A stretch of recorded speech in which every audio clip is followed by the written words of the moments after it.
आज स्वामी मते कहले चल तुमको गोटे जगह को बुलाइबा को नेबी।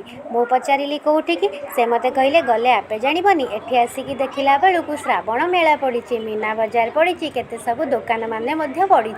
सेठू आमे पीहू को ए गाड़ी रे बसई देलु, से केते एंजॉय करूची देखंतु। तापरे टिके दुकान बुलिबा को गलु, देखुनाहांती केते सुंदर सुंदर दुकान मानकरे बसिची। कप सेट प्लेट सब घरर जिनिस पत्र से स्टेशनरी दुकान माने बुली मते बहुत भल लागिला। सेठू घर पाई किछि जिनिस मध्य मु किणाकिणी भी करदेली। खेलना दुकान पड़िबारु पीहू पाई गोटे खेलना मध्य आमे किणिदेलु।